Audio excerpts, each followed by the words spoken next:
નમસ્કાર. આજે આપણે ફરી વખત ભેગા થઈ ગયા છીએ. પાર્ટ 3 માં આપણે અભ્યાસ કરી રહ્યા હતા 9મા ચેપ્ટર પ્રકાશ, પરાવર્તન અને વક્રીભવન. આપણે પરાવર્તન અને વક્રીભવન વિશે, અરીસાઓ અને લેન્સ વિશે સંપૂર્ણ માહિતી મેળવી લીધી છે. તો જો તમે પાર્ટ 1 અને પાર્ટ 2 ન જોયા હોય તો જોઈ લેજો કે જેથી તમને આખા ચેપ્ટરની સમજ પડી જશે. હવે પાર્ટ 3 જે છે આ ચેપ્ટરની અંદર એમાં આપણે શીખવાના છીએ દરેક સૂત્રો અને આ સૂત્રોને આપણે કેવી રીતે કોઈ પણ પ્રકારની દાખલાની રકમમાં પણ મૂકી શકીએ. હવે આ પ્રકારના જેટલા પણ સૂત્રો છે તે અલગ અલગ આપેલા છે અને તેમની પ્રેક્ટિસ પણ આપણે કરવાના છીએ. તો હાલો આપણે શરૂ કરીએ. અહીં સૂત્ર આપેલું છે અરીસાનું. હવે તમે એક વસ્તુ ધ્યાનમાં રાખજો કે અરીસાનું સૂત્ર અને જે લેન્સનું સૂત્ર છે એ એકબીજાથી સંબંધિત છે, પરંતુ તમે એમાં કન્ફ્યુઝ પણ થઈ શકો છો. એટલે તમે જે કંઈ પણ યાદ રાખો છો તેને કોઈ શોર્ટ ટ્રિક દ્વારા યાદ રાખી શકો છો. તો હવે ચાલો શરૂ કરીએ. અરીસાનું સૂત્ર આ છે. અરીસાનું સૂત્ર 1/v + 1/u બરાબર 1/f. તમને ચલ તરીકે v દેખાય છે, ચલ તરીકે u દેખાય છે, ચલ તરીકે f દેખાય છે. એટલે સ્વાભાવિક છે કે જેમ ગણિતમાં આપણને બે રકમો આપેલી હોય છે અને ત્રીજા ચલને આપણે શોધીએ છીએ. ચલો ઉદાહરણ આપો. 4 અને 5 નો સરવાળો કરતા આપણને x મળે છે. તો x ની વેલ્યુ તમારે શોધવાની છે. x ની જે રકમ છે તમારે શોધવાની છે. તમે આ સરવાળો કરીને x = 9 આ રીતે લખો છો ને, તો બસ આ જ રીતે અહીંયા છે. આમાંથી કોઈ પણ બેની કિંમત આપેલી હોય છે. ધારો કે v અને u ની કિંમત આપેલી હોય, u અને f ની કિંમત આપેલી હોય, f અને v ની કિંમત આપેલી હોય, તો આપણે જે ત્રીજી વસ્તુ બાકી રહી છે તે શોધવાની હશે. આ જ પ્રકારના દાખલાઓ આવી શકે છે. તો આ જે સૂત્ર છે એમાં v નો અર્થ શું છે, u નો અર્થ શું છે અને f નો અર્થ શું છે એ સમજીએ. તો આ આકૃતિની અંદર u શું છે? ધારો કે આપણે કોઈ એક જગ્યાએ અહીં વસ્તુ મૂકી દીધી છે. તો ધ્રુવથી વસ્તુનું અંતર, હવે ધ્રુવ છે આપણું p, એટલે કે વસ્તુ અને p વચ્ચેનું જે અંતર છે એ આપણું u કહેવાશે. હવે ધ્યાનથી તમે જોઈ લો, આપણે વસ્તુ કોઈ પણ જગ્યાએ હોઈ શકે છે, c પર હોઈ શકે, f પર, બંનેની વચ્ચે, અનંત અંતરે, અહીં કોઈ પણ જગ્યાએ વસ્તુ હોઈ શકે છે. તો આ જે વસ્તુથી આ p બિંદુનું અંતર છે, આ જે આખું અંતર છે એ આપણું u છે. હવે v શું છે? ધ્રુવથી પ્રતિબિંબનું અંતર. પ્રતિબિંબ કોઈ એક જગ્યાએ રચાય છે એ આપણે સમજી ગયા છીએ કે કોઈ એક જગ્યાએ તેનું પ્રતિબિંબ રચાય છે. અને તે કેવું રચાય? ધારો કે પ્રતિબિંબ અહીં રચાય છે, તો આ પ્રતિબિંબનું સ્થાન કહેવાય અને ધ્રુવથી પ્રતિબિંબનું જેટલું સ્થાન છે એ આપણો v બને છે. અને f એટલે કે ધ્રુવથી મુખ્ય કેન્દ્ર સુધીનું અંતર, f જે આપણે અહીંયા નિરૂપણ કરેલું જ છે. આ જે f અને p વચ્ચેનું જેટલું અંતર છે એ છે આપણું f. હવે આ પ્રકારના જેટલા પણ સૂત્રો છે એને આપણે દાખલામાં કેવી રીતે ઉપયોગ કરી શકીએ એના માટે આપણે એક દાખલો જોઈએ. એ પહેલા હું તમને એક વાત હજી કહેવા માંગીશ કે કદાચને કોઈ દાખલામાં f ની કિંમત ન આપેલી હોય, એની જગ્યાએ r ની કિંમત આપેલી હોય. જ્યારે તમને r ની કિંમત કોઈ પણ દાખલામાં આપેલી હોય તો મૂંઝવણમાં મુકાવાની જરૂર નથી, કારણ કે આ જે f છે ને એ r 2 ગણા f કરતા r થાય છે. એટલે કે ધારો કે r આપેલો છે, r આપણને આપેલો છે 10, તો r = 10. જ્યારે આપણે f શોધવું હોય ત્યારે આ જ 10 ને તમારે 2 વડે ભાગી દેવાના, તો જવાબ આવશે 5. એટલે કે આપણો f થઈ ગયો 5. ધારો કે f આપેલો હોય અને આપણે r શોધવું હોય, તો f ને 2 વડે ગુણી દો એટલે તમને r મળી જાય. એટલે આપણે એવું લખી શકીએ કે r = 2f અથવા તો f = r/2. આ રીતે આપણે લખી શકીએ. ઘણી વખત ડાયરેક્ટ આપણને f ન આપ્યો હોય અને r આપ્યું હોય, તો આવા સંજોગોમાં આપણે મૂંઝવણ નથી અનુભવવાની, પરંતુ આ કરી દઈએ એટલે f થઈ જાય. હવે આ જે રકમ આપેલી છે તમને એ રકમ વિશે તમે વિચારો. અહીં શું શું આપેલું છે? અહીંયા આ આપણી પાસે સૂત્ર છે. આપણને r આપેલો છે, u આપેલો છે. હવે u આપણને મળી ગયો. અહીં આપણે ચાલો ટિક માર્ક કરી દઈએ કે u કેટલા છે આપણને ખબર પડી ગઈ છે. તો હવે v શોધવાનો છે તો એના માટે આપણને f ની જરૂર પડશે. અને મેં જેમ તમને હમણાં કહ્યું કે r પરથી તમે f ને શોધી શકો છો. કઈ રીતે? r ને જ્યારે આપણે 2 વડે ભાગીએ છીએ ત્યારે આપણને f મળે છે. આ વસ્તુને તમારે યાદ રાખવાની છે. તો ચાલો હવે આપણે તેને મૂકી જોઈએ. આ અહીં આપણને આપેલા છે 3. અહીં આ એક પોઈન્ટ છે એટલે પાછળના જે 0 છે એ ગણાતા નથી. આ 3 છે. અને અહીંયા સરવાળો અને બાદબાકી એટલે કે ધન અને ઋણ બંનેના ચિહ્નોને પણ તમારે ધ્યાનથી જોવાના છે. તો હવે આપણે એને ભાગ્યા 2 કરીએ એટલે કે 3 ના તમે 2 ભાગ જ્યારે કરો ત્યારે જવાબ આવશે 1.5. પરંતુ આ શૂન્ય અહીં આપેલું છે. આપણે ચાલો અહીંયા એક શૂન્ય મૂકી દઈએ અને આ ધનમાં જવાબ છે. આપણને આનો જવાબ મળી ગયો એટલે કે f કેટલા છે? હવે આપણને f મળી ગયા છે. તો હવે આપણે આગળ આની અંદર રકમ મૂકીએ અને f ને કરી દઈએ ટિક કે હવે આપણને f ની પણ ચોક્કસ કિંમતની ખબર પડી ગઈ છે. હવે તમારે શું કરવાનું છે? આપણે 1/v ને શોધવાના છે. તો આપણે શું કરીશું? બરાબરની પહેલી બાજુ એને લઈ જઈશું. બરાબરની ઓલી બાજુ જ્યારે આપણે લઈ જઈશું ત્યારે તે કેન્દ્રમાં રહેશે અને આપણને આ જ જોઈએ છે. એટલે આપણને v શોધવા માટે સૌથી પહેલા આ સ્ટેપ કરવાનું છે. એના માટે આપણે શું કરી શકીએ? હવે એના માટે આપણે v ને કરતા બનાવીએ અને 1/v આ રીતે આપણે લખી દઈએ બરાબર. હવે તમને ગણિતના નિયમ વિશેની માહિતી હશે જ કે જ્યારે અહીં કોઈ સરવાળાના ચિહ્ન હોય જ્યારે તે બરાબરની બીજી તરફ જાય ત્યારે તે બાદબાકીના ચિહ્નમાં થઈ જાય અને જો બાદબાકીના ચિહ્નમાં હોય તો સરવાળાના ચિહ્નમાં થઈ જાય. તો ચાલો હવે આપણે બરાબરની આ બાજુ સૌપ્રથમ f ની કિંમત લખીએ.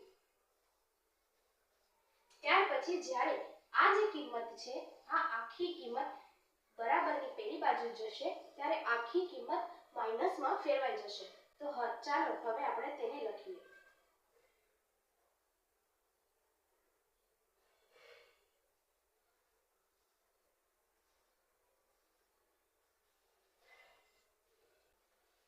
હવે આગળ આપણે શું કરીશું? આ બંનેની સામાન્ય રીતે જેમ બાદબાકી કરીએ તેમ બાદબાકી કરીશું, પણ એના માટે આપણને છેદ સરખા હોવા જોઈએ. આ બધા જે કોન્સેપ્ટ છે આ આપણે આગળના ધોરણમાં હું તો કહું માધ્યમિક વિભાગમાં નહીં પરંતુ પ્રાથમિક વિભાગમાં શીખીને આવ્યા છીએ. ત્યારે આપણે લસા ભૂસા લેતા હતા. હવે અહીં તો આપણે બંનેના છેદ સરખા કરવા છે. એના માટે આપણે બંનેને આપસમાં ગુણી દેવાનું કાર્ય કરીશું. બંનેને ગુણી દેવાનું કાર્ય કરતા પહેલા આપણે એક વસ્તુને ધ્યાનમાં રાખવાનું ભૂલી ગયા અને એ છે કે આપણે કૌંસને ખોલી દઈએ. જ્યારે આપણે કૌંસને ખોલીએ છીએ ત્યારે આ માઈનસનું જે ચિહ્ન છે તે બહાર આવી જાય છે અને માઈનસ માઈનસ પ્લસ થાય છે. તો ચાલો હવે અહીં આપણે માઈનસ માઈનસ જે પ્લસનો જે આપણો નિયમ છે તે નિયમ લગાવીએ. આગળના સ્ટેપમાં આપણે આ બંનેને ગુણી નાખવાના છીએ અને તેમનો લસાઅ શોધી કાઢવાના છીએ. આ બંનેનો લસાઅ થાય છે 60.50 મીટર.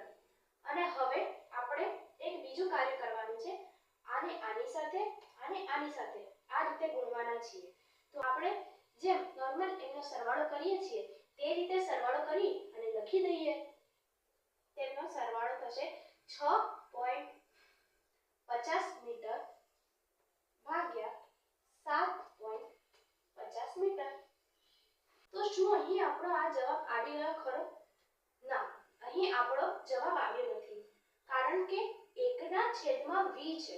તો હવે આપણે 1 ને તો હટાવવાના છીએ ને અને v ને 1/માં લેવાના નથી. આપણે v ને માત્ર v શોધવાનો છે. 1/v ની કિંમત શોધવાની નથી. તો ચાલો v ને કરતા બનાવીએ અને 1/v ને હટાવીએ. વિદ્યાર્થી મિત્રો, આપણે v ને જ્યારે કરતા બનાવીએ છીએ ત્યારે 1/માં જ્યારે v હતો ત્યારે એને આ તરફ મોકલી દઈએ છીએ ત્યારે શું થાય છે? એમના સ્થાનની અદલા બદલી થાય છે. એટલે કે આ જે નીચેની રકમ છે તે ઉપર જતી રહે છે અને ઉપરની રકમ છે તે નીચે આવી જાય છે. તો આ જ પ્રમાણે આપણે અહીં લખી દઈએ 7.50 મીટર ના છેદમાં 6.50 મીટર. હવે આપણને v ની કિંમત લગભગ મળી ગઈ છે. તો હવે આપણે તેમનો ભાગાકાર કરીને જોઈએ. આ પ્રકારે મારો જવાબ આવે છે. હવે તમારો પણ જવાબ આ જ આવશે. હવે આગળ ભાગાકાર આપણે કરી શકીએ છીએ પોઈન્ટ લઈને, પરંતુ તેમ છતાં આપણે આગળ ભાગાકાર કરતા નથી અને આ જે આપણને જવાબ મળ્યો છે 1 ની પાછળ જે 2 અંકો મળે છે આપણે આ જ અંકોને લેવાના છીએ અને આ જ આપણો v છે. આ છે આપણા v ની રકમ અને આપણને v મળી ગયો છે. આ જે આખી પ્રક્રિયા છે એને આપણે ફરી વખત જોઈ લઈએ. આમ તો આપણને અઘરી લાગે તેવી છે, પરંતુ જ્યારે વારંવાર પ્રેક્ટિસ કરીએ ને ત્યારે આપણને ધીમે ધીમે મજા આવવા લાગી જાય અને આપણને એવું લાગે કે જાણે આ તો એક રમત છે અને આપણે તેને એન્જોય કરવા લાગી જઈએ. તો હવે આપણે ફરી વખત એક વખત નજર મારીએ કે આપણે શું શું કાર્ય આની અંદર કર્યું. સૌપ્રથમ આપણને r ની કિંમત આપેલી હતી, u ની કિંમત આપેલી હતી અને v આપણે શોધવા હતા. f ની કિંમત તો આપણને આપેલી જ નથી, તો f ની કિંમત આપણે r ને 2 વડે ભાગી દીધા એટલે આપણને f ની કિંમત મળી ગઈ. f ની કિંમત જ્યારે આપણે મળી તો તેને સૂત્રમાં સામાન્ય રીતે આપણે મૂક્યા. u ની કિંમત મૂકી, આપણે f મળ્યા એટલે f ની કિંમત મૂકી. આખી જ્યારે આપણે કિંમત મૂકી ત્યારે આપણે જોયું કે આપણી પાસે v નથી એટલે આપણે v ને કરતા બનાવવાના છે. કરતા બનાવવું એટલે કે આપણે બરાબરની એક સાઈડ માત્ર એકલી એ વસ્તુ હોવી જોઈએ જેને આપણે શોધવાના છીએ. તો અહીંયા આપણે v ને કરતા તરીકે લીધો અને આ રીતે બંને f અને u વાળા જે સમીકરણો છે તેમને એક તરફ લઈ લીધા. હવે 2 માઈનસ એક સાથે ભેગા થયા છે એના માટે અહીં આપણે પ્લસ કરીને તે જ વસ્તુને લખ્યું અને v અહીં 1/v અહીં કરતા છે. હવે આ રીતે આપણે લસાઅ લઈને સામાન્ય રીતે જેમ છેદવાળા આપણે ભાગાકાર, સરવાળો, બાદબાકી કરીએ છીએ, આમાં જે કંઈ અહીં સરવાળો કરવાનો છે તો એના માટે આપણે લસાઅ લીધો અને એ બંને કિંમતોનો સરવાળો કર્યો. હવે આ આપણને જે જવાબ મળ્યો એ જવાબની અંદર આપણે વસ્તુ જોઈ કે 1/v ની કિંમત આપણને મળી ગઈ છે. હવે કોઈ પણ વસ્તુ જ્યારે 1/માં હોય ત્યારે આપણે જો આ 1 ને કાઢવો હોય અને માત્ર આપણને v જોઈએ છે તો એના માટે આ બંનેની અદલા બદલી એટલે કે જો 7.50 છે એ ઉપર આવી જાય અને 6.50 છે તે નીચેની તરફ છેદમાં જતા રહે. આ પ્રકારનો નિયમ છે.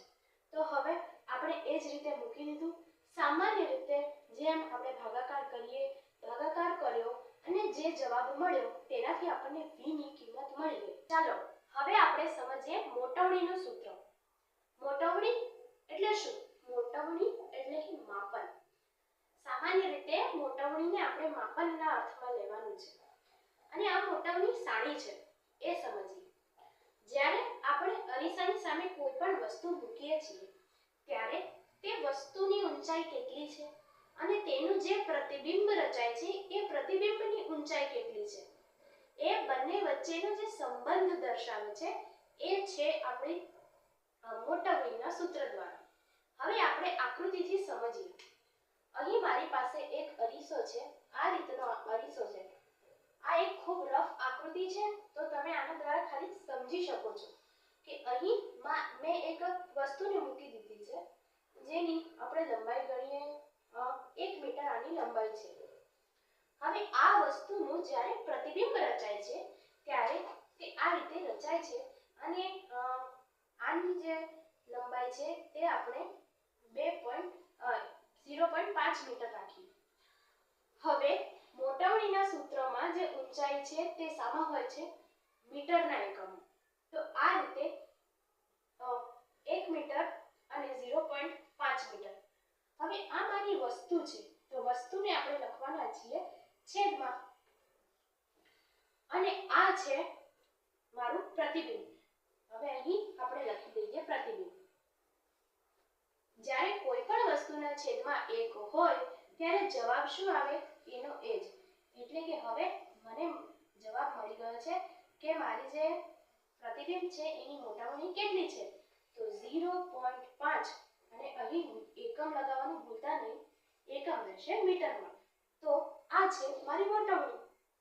ફક્ત આટલું જ છે. જે વસ્તુ છે એને તમારે છેદમાં રાખવાની છે અને એ પણ મીટરમાં. વસ્તુનું મીટરમાં જે ઊંચાઈ છે તે છેદમાં અને જે પ્રતિબિંબની ઊંચાઈ છે તેને મીટરમાં કન્વર્ટ કરીને અંશમાં રાખવાની અને તેમનો ભાગાકાર કરી દેવાનો. જે રીતે સામાન્ય રીતે ભાગાકાર થાય છે એ જ. એમાં કોઈ નવી પ્રક્રિયા નથી અને જે મળે છે એ આપણને મોટામણી મળે છે. તો પછી આ સૂત્ર શું કામ? હવે ઘણી બધી એવી કન્ડિશન છે કે જેની અંદર તમને આપવામાં નથી આવેલું કે તે વસ્તુ કેટલી ઊંચી છે કે તે વસ્તુનું પ્રતિબિંબ છે તો તે કેટલું છે. જ્યારે આ બધું દર્શાવવામાં નથી આવતું એવી કન્ડિશનમાં આ પ્રકારે સૂત્ર લઈએ છીએ. હવે આપણે v અને u શું છે એ સમજી ગયા છીએ આના કરતા પહેલા જે આપણે દાખલો ગણ્યો એમાં. તો હવે આપણે એ જ દાખલાનું ઉદાહરણ લઈએ અને તેની મોટામણી ચકાસવાનો પ્રયત્ન કરીએ. ચાલો તો હવે આજે આપણે ઉદાહરણ જોવાના છે. એની અંદર આપણને v અને u ની જરૂર છે એટલે હું આખો દાખલો નથી લખતી. હવે આ રીતે ધારો કે રકમ આપી છે. હમણાં જ આ દાખલો આપણે કરી ગયા છીએ. તો આપણે v ની કિંમત મેળવી હતી 1.15 મીટરમાં જ છે અને u ની કિંમત મેળવી હતી -5 મીટર. હવે જોઈએ v ની કિંમત અહીં આપણે મૂકી દઈએ. સૂત્ર અહીં લખેલું જ છે પણ અહીં આ માઈનસને તમારે ખાસ ધ્યાનમાં લેવાનું છે. હવે v ને આપણે -v કરીએ આ રીતે.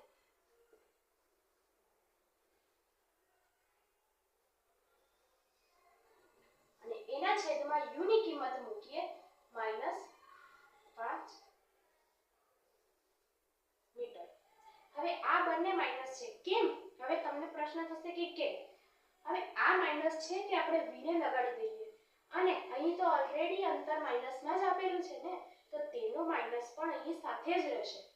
જ્યારે ઉપર નીચે બંને જગ્યાએ માઈનસ હોય ત્યારે તે બંને કપાઈ જાય અને સામાન્ય આપણે ભાગાકાર કરી દઈએ. મારો જવાબ આવ્યો 23 એટલે કે મારી મોટામણી 23 છે. બરાબર ને? ના, બરાબર નથી. કારણ કે અહીં 2 પોઈન્ટ ખસેડ્યા છે. અહીં પણ આપણે 2 પોઈન્ટ ખસેડ્યા છે. તો એના માટે હવે આપણે શું કરીશું? આને પણ 2 પોઈન્ટ ખસેડીશું એટલે કે 0 2 3 આપણો જવાબ આવ્યો. તો અહીં પોઈન્ટની પાછળ કેટલા અંકો છે?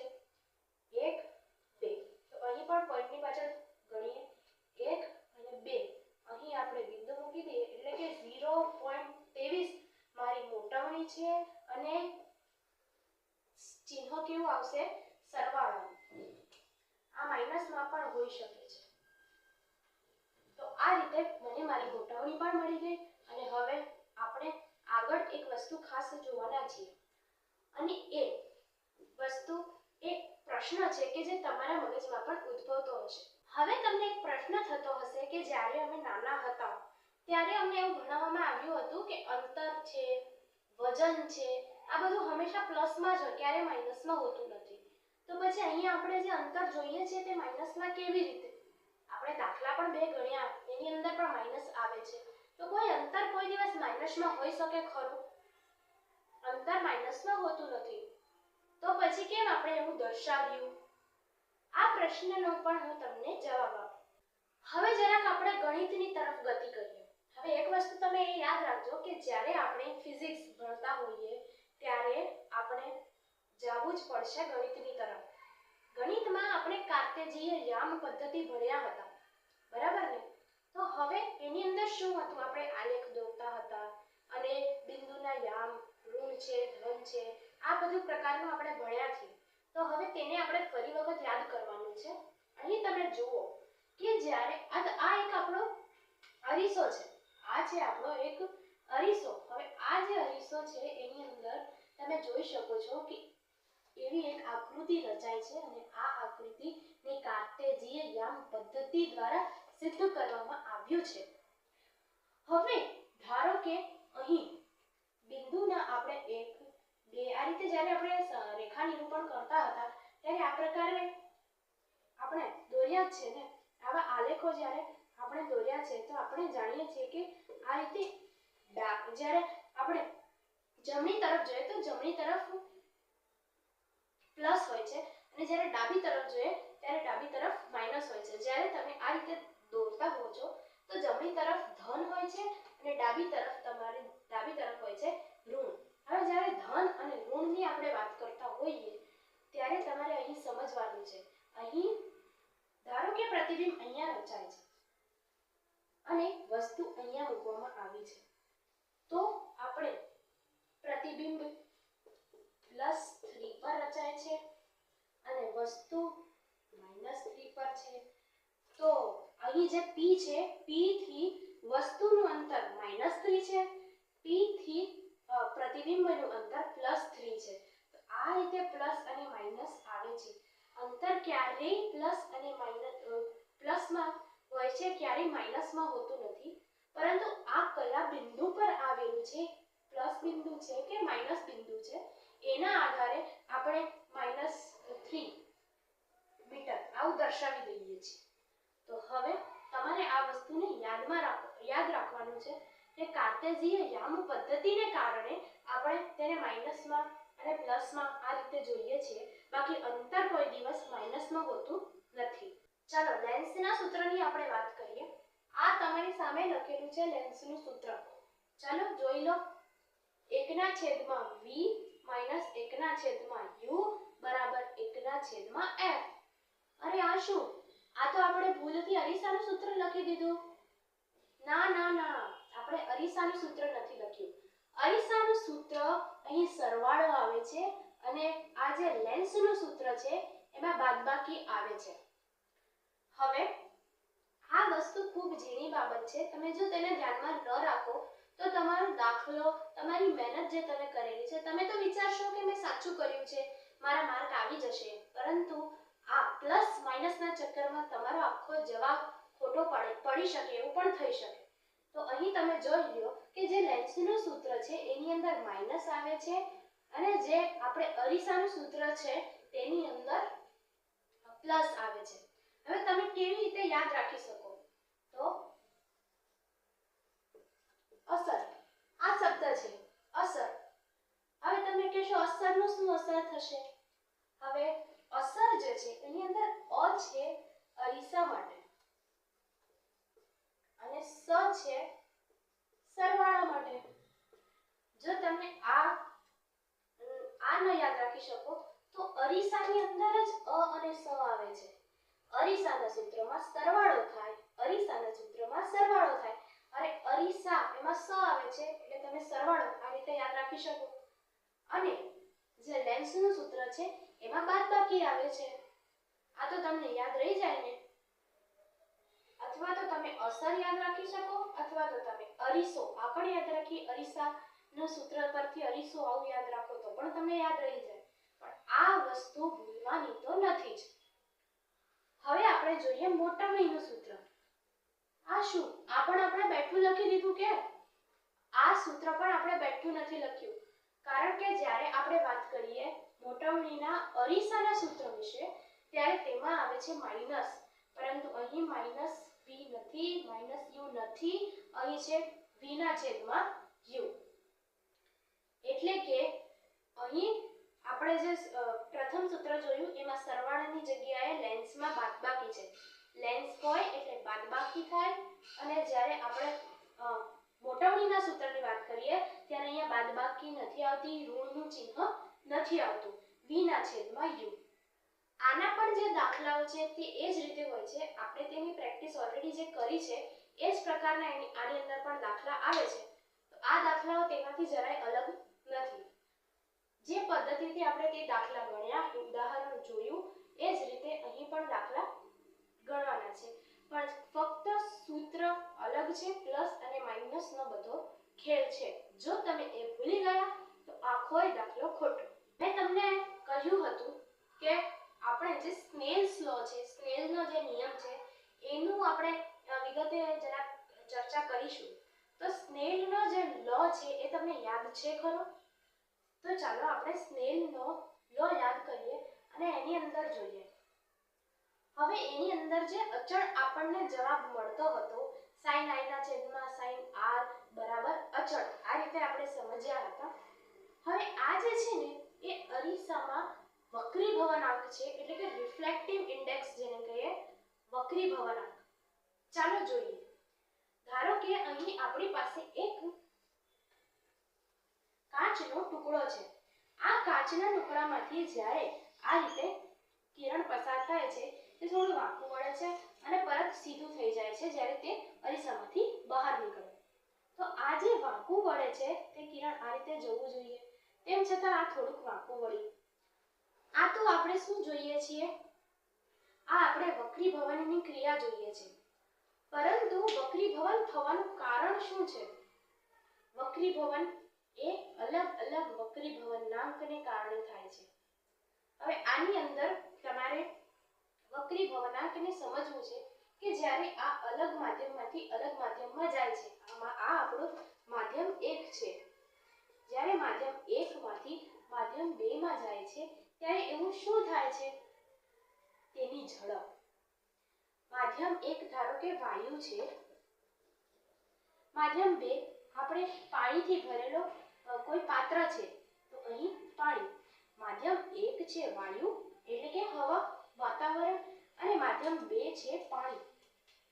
જ્યારે આવું થાય છે ને ત્યારે અલગ અલગ માધ્યમમાં પ્રકાશની ઝડપમાં ફેરફાર થાય છે અને તેના કારણે વક્રીભવનાંકમાં ફેરફાર થાય છે અને તેના કારણે તે થોડું વાંકું વળતું આપણને દેખાય છે.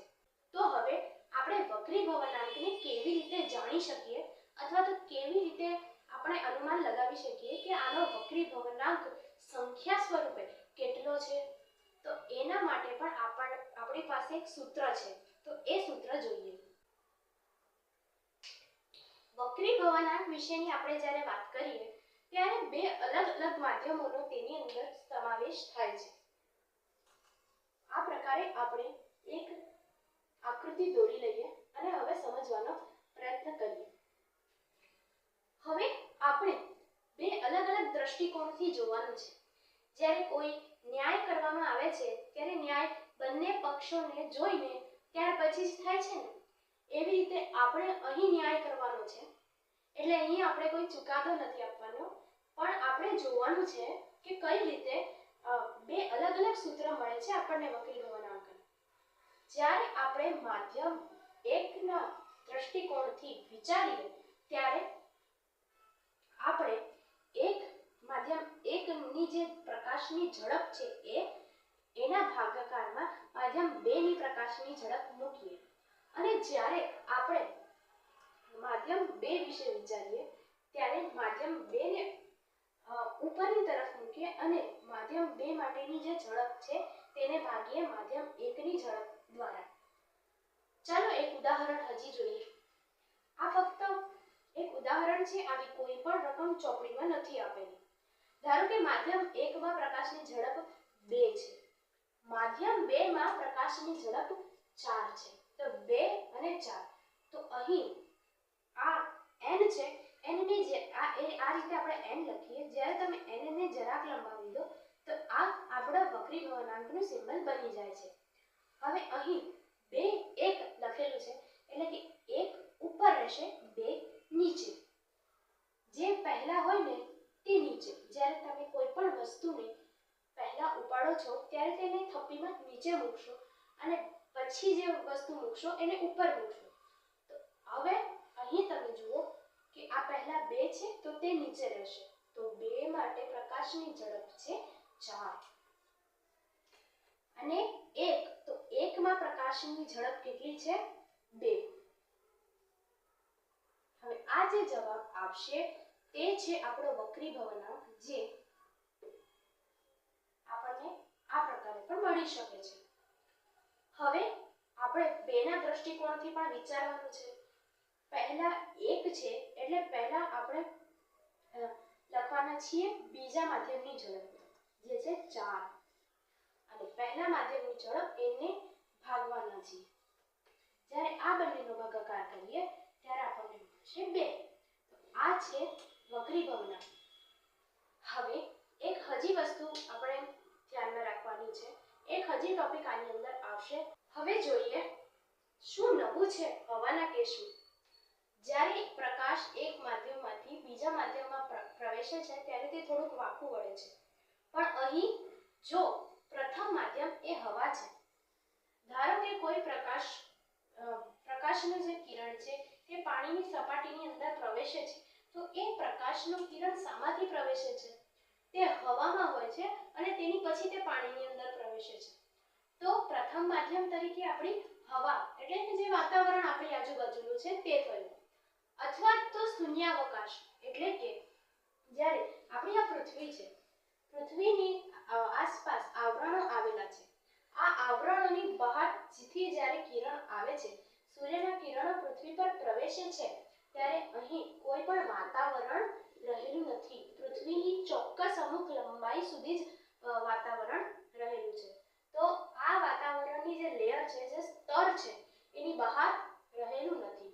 તો જ્યારે વાતાવરણની બહારના ભાગમાં આ રીતે વાતાવરણ રહેલું નથી, ત્યાં તેને શૂન્યાવકાશ કહે છે. અને જ્યારે પ્રથમ માધ્યમ શૂન્યાવકાશ અથવા તો હવા હોય ત્યારે જ્યારે આપણે માધ્યમ 1 અને માધ્યમ 2 ને જોવા જઈએ ત્યારે તેને નિરપેક્ષ વક્રી ભવનાંક તરીકે ઓળખવામાં આવે છે. ત્યારે તેને નિરપેક્ષ ભવનાંક કહીએ છીએ અને તેને આપણે c/v દર્શાવીએ છીએ, જ્યાં c છે હવાની ઝડપ અને v છે જે માધ્યમમાં પ્રવેશે છે એની ઝડપ. હવે આપણને એક પ્રશ્ન ખાસ થશે કે આપણને કેવી રીતે ખબર પડે કે કોઈ પણ માધ્યમમાં તેની ઝડપ કેટલી છે? પ્રકાશની ઝડપ શું પ્રશ્નમાં આપેલી હોય? તો આ પ્રકારના પ્રશ્નો વધારે પડતા પૂછાતા નથી. જો આ પ્રકારના પ્રશ્નો પૂછાય તો એવું પણ બની શકે કે તેની અંદર તમને દર્શાવેલું હોય કે શું ઝડપ છે અને એવું પણ હોઈ શકે કે ન દર્શાવેલું હોય કે શું ઝડપ છે. તો એના માટે તમારે એક કોષ્ટક ખાલી એક વખત તમે એને ગોખો નહીં તો પણ ચાલે, પરંતુ એક વખત ખાલી તમે એ કોષ્ટક પર નજર મારી લો. પેજ નંબર 149 પર આ કોષ્ટક આવેલું છે અને આ કોષ્ટકને તમારે એક વખત જોઈ લેવાનું છે. જો આ કોષ્ટકને તમે ગોખશો નહીં તો અથવા તો યાદ નહીં રાખો તો પણ કોઈ મોટી સમસ્યા નથી. તમારે આ કોષ્ટક ચોક્કસપણે ગોખવું પડે એવું નથી, કારણ કે આ પ્રકારના પ્રશ્નો ખૂબ ઓછી માત્રામાં આવે છે અથવા તો નહિવત આવે છે. તો તમારે આ આખા વિડીયોને ધ્યાનથી જોવાનો છે. તમે ઈચ્છો તો તેને 2 વાર જુઓ અને અહીં આપણું આ ચેપ્ટર સમાપ્ત થાય છે. આ ચેપ્ટરની સમાપ્તિ થાય છે અને હું તમને એટલું કહીશ કે પ્રથમ આપણે જે વિડીયો 2 બનાવ્યા એ ખૂબ સરળ હતા અને સૂત્રોને અલગ વિડીયોમાં લેવાનું કારણ કે અહીં ગણિતના ફોર્મ્યુલાનો ઉપયોગ થાય છે. અહીં આપણે ઘણી બધી ટ્રીક લગાવવી પડે છે, ગુણાકાર ભાગાકાર જેવી પ્રક્રિયાઓ કરવી પડે છે. આ ટોપિકને આપણે જો અલગ રાખીએ તો વધારે વ્યવસ્થિત રીતે સમજી શકીએ છીએ. એટલા માટે મેં તેને અલગ રાખ્યું છે અને આ જે સૂત્રો છે એના તમે એક દાખલા 2 દાખલા પણ ગણો તો એ તમારા મગજમાં ઉતરી જાય તેવા સૂત્રો અને તેવા દાખલાઓ છે. ખાસ કરીને જો તમે પ્રેક્ટિસ કરતા જ હો તો પાઠ્યપુસ્તકના જેટલા દાખલા છે એમની જ પ્રેક્ટિસ વધારે કરો. તમે ઈચ્છો તો બીજા સોર્સ લઈ શકો, પણ પાઠ્યપુસ્તક એ સૌથી મહત્વની છે. તો અહીં આપણું ચેપ્ટર અને વિડીયો પૂરો થાય છે. પરંતુ જો તમે અત્યાર સુધી આ ચેનલને સબસ્ક્રાઇબ ન કરી હોય તો સબસ્ક્રાઇબ કરી લો અને તમારા મિત્રોને પણ આ ચેનલ વિશેની માહિતી આપો અને તેમને જાગૃત કરો. Thank you so much.